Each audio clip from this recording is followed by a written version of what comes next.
அண்ணா IAS academy சாதனையாளர்களின் சங்கம். மாணவ நண்பர்கள் அனைவருக்கும் வணக்கம். நான் உங்கள் பொன்வேல் பாண்டியன், நடப்பு நிகழ்வுகள் ஆசிரியர். இன்றைய தினம் அக்டோபர் 17ஆம் தேதிக்குரிய நடப்பு செய்திகளை டிஎன்பிசியோட புதிய பாடத்திட்டத்தின்படி நம்ம பல்வேறு தலைப்புகளை சிறப்பான முறையில் தொகுத்து வழங்க போறோம். இன்றைய தினத்துல நிறைய தலைப்புகள் சூப்பரா கிடைச்சிருக்கு. தொடர்ந்து மிஸ் பண்ணாம பாருங்க, சரிங்களா? அக்டோபர் 17 என்ன தினம் அப்படின்னு சொல்லி பார்த்தீங்கன்னா சர்வதேச வறுமை ஒழிப்பு தினம். ஓகேவா? நிதி ஆயோக் அமைப்பு, ஓகேவா, அந்த நிதி ஆயோக் அமைப்பு வெளியிட்ட சமீபத்திய ஒரு அறிக்கையின்படி இந்தியாவிலே குறைந்த அளவு வறுமை விகிதம் கொண்டுள்ள மாநிலங்களை எது டாப்ல இருக்காங்கன்னு சொல்லி பார்த்தீங்கன்னா கேரளா இருக்கிறாங்க. சரியா? கேரளா 0.55% அந்த அளவுக்கு தான் அங்க வறுமை வீதம் இருக்குது. தமிழ்நாடு 2ஆம் இடத்துல இருக்கிறாங்க வறுமை வீதம் குறைவாக இருக்கிற மாநிலங்களின் பட்டியல். சரிங்களா? ரொம்ப ரொம்ப ஒரு முக்கியமான செய்தி. வறுமை வீதம் குறைவா இருக்கிறதுல கேரளா நம்பர் 1, நம்பர் 2 தமிழ்நாடு, மறக்காதீங்க. சரிங்களா? ஆரம்பிக்கலாமா? இன்றைய தினத்துக்கான நடப்பு செய்திகள் அக்டோபர் 17. முதல் முக்கியமான ஒரு செய்தி, தமிழ்நாடு தொடர்பான ஒரு செய்தி பாருங்க. தமிழ்நாடு சித்த மருத்துவ பல்கலைக்கழக மசோதா. ரொம்ப நாளாக இந்த பிரச்சனை ஓடிட்டு இருக்குது, சரிங்களா? அதாவது தமிழ்நாட்டுல சித்த மருத்துவம் தொடர்பான ஒரு யூனிவர்சிட்டியை உருவாக்க போறோம்னு சொல்லிட்டு அது தொடர்பான ஒரு மசோதா தாக்கல் பண்ணிக்கிறாங்க தமிழ்நாடு சட்டப்பேரவையில. அந்த பல்கலைக்கழகத்திற்கு தலைவராக இருப்பவர், வேந்தராக இருப்பவர் தமிழக முதலமைச்சர் அப்படிங்கிற மாதிரி இந்த மசோதால சொல்லியிருக்காங்க. பார்க்கலாம். வழக்கமா பல்கலைக்கழகங்களுக்கு யார் வேந்தரா இருப்பாங்க? மாநிலத்தின் ஆளுநர், சரிங்களா? ஆனா இங்க முதலமைச்சர் தான் அப்படின்னு சொல்றதுனால ஒரு பிரச்சனை போயிட்டு இருக்குது. பாருங்க. கடந்த 2022ஆம் ஆண்டு தமிழகத்தில் சித்த மருத்துவ பல்கலைக்கழகம் அமைப்பதற்கான மசோதா சட்டப்பேரவையில் நிறைவேற்றப்பட்டது, சரிங்களா? அதன்படி அந்த பல்கலைக்கழகத்தின் வேந்தராக யார் இருப்பாங்க? முதலமைச்சர் அவர்கள். ஓகேவா? இந்த பல்கலைக்கழகம் அமைப்பதற்காக சென்னை மாதவரம் அருகே 20 ஏக்கர் நிலத்தை தமிழ்நாடு அரசு ஒதுக்கி இருக்கிறாங்க. இது ஒரு செய்தி. அடுத்து, ரீசெண்டா தமிழ்நாடு சட்டப்பேரவையில் தமிழ்நாடு சித்த மருத்துவ பல்கலைக்கழக சட்ட முன்வடிவை, சரியா, ஒரு டிராப்ட் சொல்லுவாங்க, முன்வடிவை மருத்துவத்துறை அமைச்சர், சுகாதாரத்துறை அமைச்சர் மா சுப்பிரமணியம் அவர்கள் அறிமுகம் செஞ்சிருக்கிறாங்க. ஒரு செய்தி, சரிங்களா? அடுத்து பாருங்க, என்ன ஒரு செய்தி. தேசிய சித்த மருத்துவ நிறுவனம் நம்ம பாக்குறது தமிழ்நாட்டுல சென்னை மாதவரம் அருகே பாத்தீங்கன்னா நமக்கு சித்த மருத்துவ பல்கலைக்கழகம் அமைக்கப்பட சொல்லியிருக்கிறாங்க. இதுக்கு முன்னாடி தேசிய சித்த மருத்துவ நிறுவனம் இருக்கு, நேஷனல் இன்ஸ்டிடியூட் ஆஃப் சித்தா, சரியா? அதை பத்தி லைட்டா பார்க்கலாம். தேசிய சித்த மருத்துவ நிறுவனம் நேஷனல் இன்ஸ்டிடியூட் ஆஃப் சித்தா என்பது உருவாக்கப்பட்டது செப்டம்பர் 3ஆம் தேதி 2005ஆம் ஆண்டு. 2005ல நிறைய சட்டங்கள் கண்டிப்பா உங்களுக்கு தெரிஞ்சிருக்கும்னு நினைக்கிறோமா? சரியா? தகவல் அறியும் உரிமை சட்டம், தேசிய பேரிடர் மீட்படை உருவாக்குவதற்கான NDRF சட்டம், சரியா, ஊரக வேலைவாய்ப்பை உறுதி செய்யும் அந்த NREGA அந்த சட்டம் 2005 தான். ஓகே, இது நிறைய முக்கியமான அம்சங்கள் இருக்குது, கவனமா இருங்க, சரியாமா? அடுத்து, இந்த தேசிய சித்த மருத்துவ நிறுவனம் அமைந்துள்ள இடம் சென்னை தாம்பரம், சரியா? கரெக்டா தாம்பரத்துல அந்த சானிட்டோரியம் சொல்லுவாங்கல்ல, அங்குதான் இந்த தேசிய சித்த மருத்துவ நிறுவனம் இருக்குது. அமைப்பு இந்திய அரசின் மத்திய ஆயுஷ் துறையின் கீழ் செயல்படுகிறது, சரிங்களா? இந்த ஆயுஷ் அமைச்சகம் அப்படிங்கிறது AU, சரி, AYUSK சொல்லுவாங்க. உங்களுக்கு ஒரு போனஸ் கேள்வி, இந்த ஆயுஷ் என்பதன் விரிவாக்கம் என்ன அப்படிங்கறத கொஞ்சம் பதில சொல்லுங்க, சரியாமா? ரெண்டு விஷயம் பார்த்திருக்கோம். ஒண்ணு, தமிழ்நாட்டுல சித்த மருத்துவம் தொடர்பான ஒரு பல்கலைக்கழகம் மாதவரம் பக்கத்துல உருவாக்கப்படுன்னு சொல்லியிருக்காங்க. அது தொடர்பான மசோதா ஆளுநருக்கும் தமிழ்நாடு அரசுக்கும் ஒரு சின்ன பிரச்சனை அப்படி போயிட்டே இருக்குது, ஓகேவா? அதே மாதிரி தேசிய சித்த மருத்துவ நிறுவனம் அமைந்துள்ள இடம் சென்னை சானிட்டோரியம், ஓகேவா? சரி, இந்த நிறுவனத்தின் நம்ம தேசிய சித்த நிறுவனத்தின் முக்கியமான நோக்கம் சித்த மருத்துவ துறையில் ஆராய்ச்சி மேற்கொள்வது, உயர்கல்வி வழங்குவது மற்றும் சிகிச்சை வழங்குவது ஆகும். அடுத்ததாக, தேசிய சித்த மருத்துவ தினம், சரிங்களா? ஒரு தினம் கொண்டாடப்படுகிறது சித்த மருத்துவத்திற்காக. எப்பன்னு சொல்லி பாருங்க. தேசிய சித்த மருத்துவ தினமானது சித்தர் அகஸ்திய முனிவர் இருக்கிறாங்கல்ல, சித்தர் அகத்தியரின் பிறந்த நாளான மார்கழி மாதத்தில் வரும் ஆயில்ய நட்சத்திரத்தில் ஒவ்வொரு ஆண்டும் கொண்டாடப்படுகிறது. இவ்வாறு முதல் முறையாக தேசிய சித்த மருத்துவ தினம் கொண்டாடப்பட்ட வருஷம் 2018. இது இங்கிலீஷ்ல பார்க்கும்போது மாதங்கள் மாறும், தமிழ்ல பார்க்கும்போது மார்கழி மாதத்தில் வரும் ஆயில்ய நட்சத்திரத்தில் அகத்தியர் பிறந்ததாக கூறப்படுகிறது. அந்த தினம் தான் இந்தியாவில தேசிய சித்த மருத்துவ தினம். இதுவும் ஸ்ட்ராட்டஜிக்கலா கேட்கலாம், கொஞ்சம் கவனமா இருங்க, சரியாமா? ஓகே. அடுத்த செய்தி, ஒரு இந்தியன் பாலிட்டி தொடர்பான ஒரு செய்தி பாருங்க. ரொம்ப ரொம்ப முக்கியமானது. அதாவது இது ஹிஸ்டரி, வரலாறுல நம்ம சொல்லலாம், சரியா? நம்ம இந்தியன் பாலிட்டில கூட சொல்லலாம். ரொம்ப ரொம்ப முக்கியமான ஒரு செய்தி பாருங்க. வரலாறு படைக்கும் குடிமை பணிகள் தேர்வாணையம், சரி, UPSC, union public service commission, சரியா?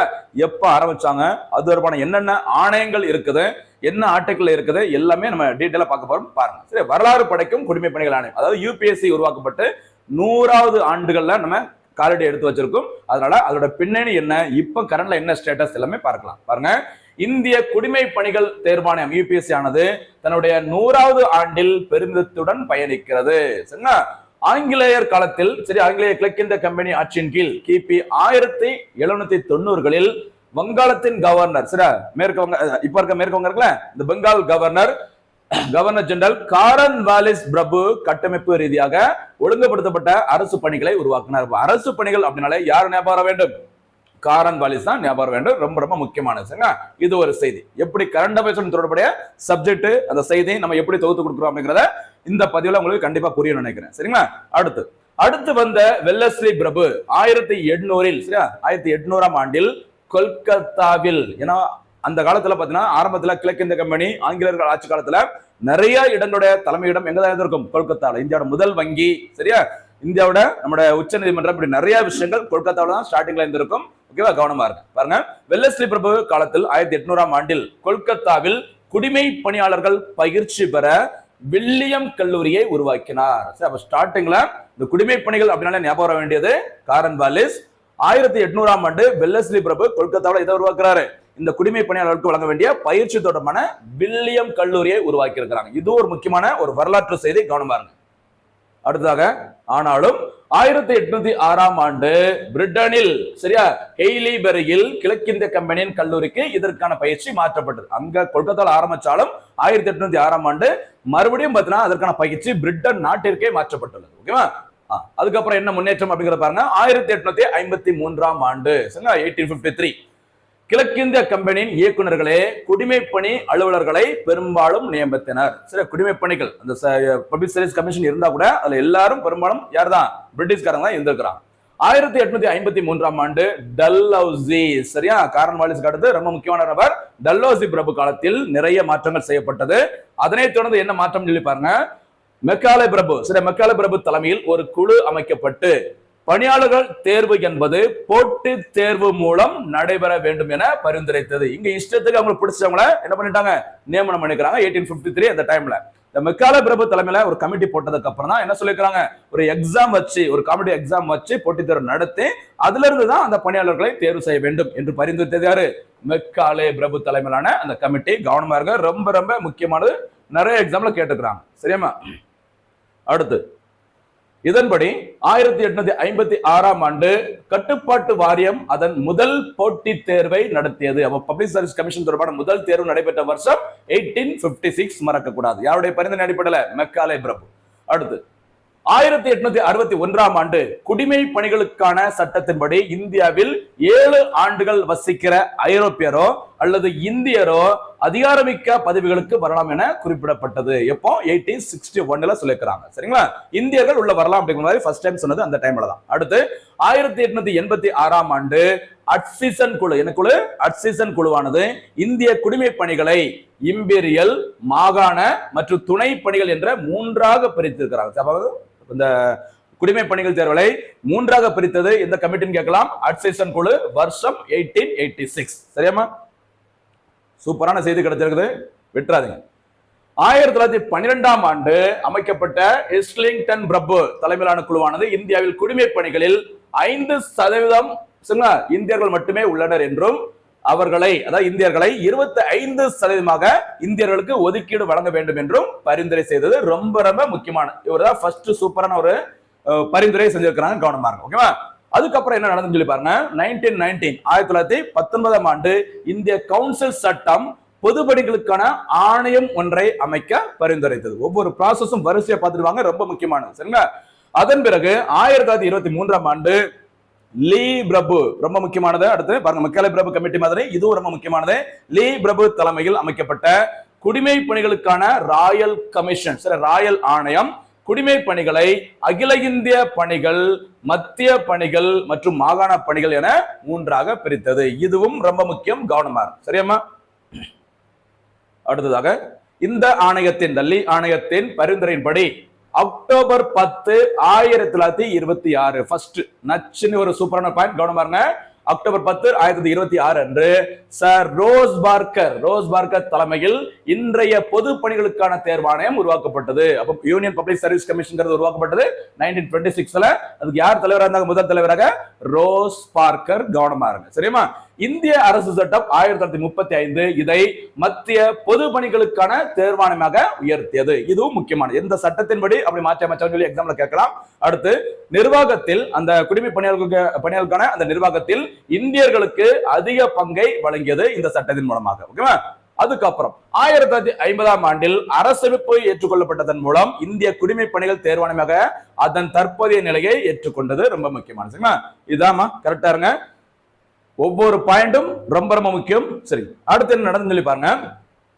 இந்திய அரசியலமைப்பின் 315வது சரத்தின் கீழ் யுபிஎஸ்சியின் தலைவர் மற்றும் 10 உறுப்பினர்களுடன் அமைக்கப்பட்டுள்ளது. அப்ப யுபிஎஸ்சி தலைவர்கள் பிளஸ் 10 உறுப்பினர்கள் தொடர்பாக இந்த ஆர்டிகல் மென்ஷன் பண்றாங்க 315. சரிங்களா? அடுத்து இந்த யுபிஎஸ்சி அந்த குடிமை பணிகள் தொடர்பான இந்திய அரசியலமைப்பு சரத்து அது மறந்துவிடுமா? அந்த பாயிண்ட் இதுல இல்ல. குடிமை பணிகள் தொடர்பான இந்திய அரசியலமைப்பு சரத்து 312. ஓகேவா? அதே மாதிரி நமக்கு இந்தியாவில் தேசிய குடிமை பணிகள் தினம் என்னக்கு? தேசிய குடிமை பணிகள் தினம் ஏப்ரல் 21. மறக்காதீங்க. சரிங்களா? ஏப்ரல் 21 மாத்தி போட்டா இந்த 12 வரும். ஆர்டிகல் 312 கவனம் பாருங்க. குடிமை பணிகளுடன் தொடர்புடையது. இங்க 315 அப்படிங்கிறது யுபிஎஸ்சியோட சேர்மன் பிளஸ் 10 மெம்பர். மறக்காதீங்க. இவர்களின் பணி விதிகள் மத்திய அரசு பணியாளர்கள் தேர்வாணையம் உறுப்பினர்கள் ஒழுங்குமுறை சட்டம் 1069 கீழ் வரையறுக்கப்பட்டுள்ளது. சரிங்களா? தேர்வாணைய தலைவரும் உறுப்பினர்களும் குடியரசுத் தலைவரால் நியமிக்கப்படுகின்றனர். ஒவ்வொரு பாயிண்ட் முக்கியம் பாருங்க. இந்தியன் பாலிட்டில கேட்கலாம், ஹிஸ்டரியிலையும் கேட்கலாம். கவனமா இருங்க. சரிங்களா? அப்போ யுபிஎஸ்சியோட சேர்மனும் மெம்பரும் யாரால தான் நியமிக்கப்படுகிறாங்க? குடியரசுத் தலைவரால். ஒவ்வொரு உறுப்பினரும் 6 ஆண்டுகள் அல்லது 65 வரை 6 வருஷம் வேலை செய்யலாம், இல்லாட்டினா 65 வயது வரை. இதுல எது ஃபர்ஸ்ட் வருதோ அது வரைக்கும் அவங்க இந்த பதவியில இருக்க முடியும் சொல்லியிருக்காங்க. இந்த யுபிஎஸ்சியின் தற்போதைய தலைவராக இருப்பவர் டாக்டர் அஜய் குமார் அவர்கள். எவ்வளவு சூப்பரான செய்தி கிடைச்சிருக்கு பாருங்க. சரியா? மறுபடியும் சொல்றேன், ரொம்ப ரொம்ப முக்கியமானது. நோட் பண்ணிக்கோங்க. எந்த போட்டித் தேர்வா இருந்தாலும் இது ரொம்ப முக்கியமானது. சரியா? அடுத்ததாக பொருளாதாரம் தொடர்பான ஒரு செய்தி ரொம்ப முக்கியமானது. 16வது மக்கள் தொகை கணக்கெடுப்பு. சரிங்களா? அதாவது இந்தியாவில் இதுவரைக்கும் 15 முறை மக்கள் தொகை கணக்கெடுப்பு சென்சஸ் நடத்துக்கிறாங்க. அதுல ஃபர்ஸ்ட் மக்கள் தொகை கணக்கெடுப்பு நடத்தப்பட்டது 1872. யாரோட பேர் இல்ல? லார்ட் மேயோ பேர் இல்ல. ஓகேவா? அடுத்து 1881ல இரண்டாவது முறையாக மக்கள் தொகை கணக்கு நடத்தினாங்க. 1881ல யாரோட பேர் இல்ல? ரிப்பன் பிரபு காலத்துல. சரிங்களா? ஃபர்ஸ்ட் யாரோட பேர் இல்ல? மேயோ. Second Ripon. சேர்த்தா மிஸ்டர் அப்படி சொல்லலாம். தமிழ்ல பார்க்கும்போது முதல் மக்கள் தொகை கணக்கெடுப்பு மேயோ, செகண்ட் பாத்தீங்கன்னா ரிப்பன். எப்படி வாசிச்சா மேரின்னு சொல்லலாம். கவனமா இருங்க. சரிங்களா? முறையான மக்கள் தொகை கணக்கெடுப்பு அதாவது ஒவ்வொரு 10 ஆண்டுகளுக்கு ஒரு முறை நடத்தப்படுகிற இந்த ரெகுலர் சென்சஸ் முதல் முறையாக நடத்தப்பட்டது 1881. ஃபர்ஸ்ட் சென்சஸ் எப்பன்னு கேட்டா 1872. மறக்க கூடாது. சரிங்களா? இது எல்லாத்தையும் சேர்த்து பார்க்கும்போது 15வது மக்கள் தொகை கணக்கெடுப்பு நடத்தப்பட்டது 2011ஆம் ஆண்டு. அப்ப நமக்கு 2021ல 16வது மக்கள் தொகை கணக்கெடுப்பு நடத்திருக்க வேண்டும். அது தொடர்பான ஒரு செய்தி பாருங்க. இந்த கோவிட்-19 எல்லாம் வந்ததுனால அந்த 16வது சென்சஸை கொஞ்சம் டிலே பண்ணி நடத்த போறேன்னு சொல்லியிருக்காங்க. என்னன்னு சொல்லி பார்க்கலாம். 2026ஆம் ஆண்டில் இந்த 16வது சென்சஸ் 2026 தொடங்கி 2027ஆம் ஆண்டு வரை 2 கட்டங்களாக இந்த 16வது மக்கள் தொகை கணக்கெடுப்பு நடத்தப்படும் சொல்லியிருக்காங்க. சரிங்களா? சரி, முதற்கட்டம் ஏப்ரல் 1, 2026 தொடங்கும் முதற்கட்ட கணக்கெடுப்பில் என்ன செய்ய போறாங்க அப்படின்னா, வீடுகளை பட்டியலிடும் நடைமுறை, வீடுகளின் நிலை, வீடுகளின் சொத்துக்கள் மற்றும் வசதி குறித்த தகவல்கள் சேகரிக்கப்பட. சரி, அப்போ 16ஆம் மக்கள் தொகை கணக்கெடுப்பு ஏப்ரல் 1, 2026 தொடங்குறாங்க. அதுல முதற்கட்டத்துல வீடுகள் தொடர்பான கணக்கெடுப்பு மட்டும் நடத்துறாங்க. வீடு மட்டும். சரிங்களா? இரண்டாம் கட்டத்துல வீடுல இருக்க யாரு மனிதர்கள், சரியா, உறுப்பினர்கள் யாரு, எங்க இருக்கிறாங்க, சமூக பொருளாதார நிலை, இது எல்லாமே இரண்டாம் கட்டத்துல வரும். பார்க்கலாம். இரண்டாம் கட்டமாக பிப்ரவரி 1, 2027 தொடங்கும் இரண்டாம் கட்ட கணக்கெடுப்பில் ஒவ்வொரு வீட்டிலும் உள்ள தனிநபர்களின் எண்ணிக்கை, சமூக பொருளாதார நிலை, கலாச்சாரம் உள்ளிட்ட தகவல்கள் சேர்க்கப்பட்டுள்ளன. ஃபர்ஸ்ட் கட்டத்துல ஃபேஸ் 1ல ஏப்ரல் 1, 2026 என்ன செய்ய போறாங்க? வீடுகள் தொடர்பான கணக்கெடுப்பு நடத்துறாங்க. அதனைத் தொடர்ந்து பிப்ரவரி 1, 2027 தனிநபர்கள், சமூக பொருளாதார நிலை, நம்மளுடைய கலாச்சாரம் எப்படி இருக்குது, இது எல்லாமே சேர்த்து பண்ண போறாங்க. எல்லாத்துக்கும் முக்கியமானது என்னது? ஜாதிவாரி கணக்கெடுப்பு 1931ஆம் ஆண்டு மக்கள் தொகை கணக்கெடுப்புக்கு பிறகு எப்ப நடத்த போறாங்க? இந்த 16வது சென்சஸ்ல கவனமா இருங்க. அடுத்ததாக முதல் முறையாக இந்த கணக்கெடுப்பில் பொதுமக்கள் சுய விவரங்களை எண்ம முறையில் பதிவிடும் வசதிகளை பிரத்யேக வலைத்தளம் அறிமுகப்படுத்தப்பட்டுள்ளது. அதாவது பொதுமக்கள் தங்களுடைய தகவல்களை ஒரு மாதிரியாக, ஒரு முன்னோட்டமாக தங்களுடைய தகவல்களை எண்ம முறையில், டிஜிட்டல் முறையில அரசாங்கத்திற்கு தெரிவிப்பதற்கான வசதி முதல் முறையாக உருவாக்கப்பட்டுள்ளது இந்த 16வது மக்கள் தொகை கணக்கெடுப்புல தான். சரிங்களா? இந்திய மக்கள் தொகை கணக்கெடுப்பு பதிவாளராக தற்போது இருப்பவர் யார் பார்த்தீங்கன்னா ஷார்ட்டா என்ன சொல்லுவாங்க அப்படின்னா M.K. நாராயணன் சொல்லுவாங்க. சரியா, M.K. நாராயணன் அவர்கள் தான் தற்போது இந்திய மக்கள் தொகை கணக்கெடுப்பின் அந்த ரெஜிஸ்ட்ரார் அப்படின்னு சொல்லுவாங்களா பதிவாளரா இருக்கிறாங்க. ரொம்ப ரொம்ப முக்கியமானது. சரியாமா. அடுத்த செய்தி புவியியல் இந்தியன் பாலிட்டி தொடர்பான ஒரு செய்தி. எவரெஸ்ட் சாதனை குழுவின் கடைசி உறுப்பினர் மரணம். சரிங்களா, கண்டிப்பா உங்களுக்கு தெரிஞ்சிருக்கும்.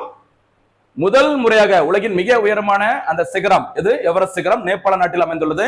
இந்த எவரெஸ்ட் சிகரத்தில் சரிங்களா முதல் முறையாக மனிதர்கள் ஓகேவா எப்ப ஏறினாங்க அப்படின்னு பாத்தீங்கன்னா மே 29, 1953 ஆண்டு இந்த சாதனையை படுத்திருக்கிறாங்க எவரெஸ்ட் சிகரத்துல. யாரெல்லாம் பாருங்க, எவரெஸ்ட் சிகரத்தை ஏறிய முதல் மனிதர்கள் நியூசிலாந்து நாட்டை சேர்ந்த எட்மண்ட் ஹிலாரி மற்றும் நேபாள நாட்டை சேர்ந்த டென்சிங் நோர்கே. இந்த 2 பேர் தான் முதல் முறையாக எவரெஸ்ட் சிகரத்தில் ஏறி இருக்கிறாங்க. தனியா போகல, ஒரு 35 உறுப்பினர்களை கொண்டு மொத்தமா போயிருக்கிறாங்க. சரியா, அதுல ஒவ்வொருத்தரும் இறந்துட்டாங்க. அதுல கடைசியா ஒரு உறுப்பினர் ரீசெண்டா இறந்திருக்கிறாங்க. அவங்கள பத்தி அந்த செய்தி பாருங்க.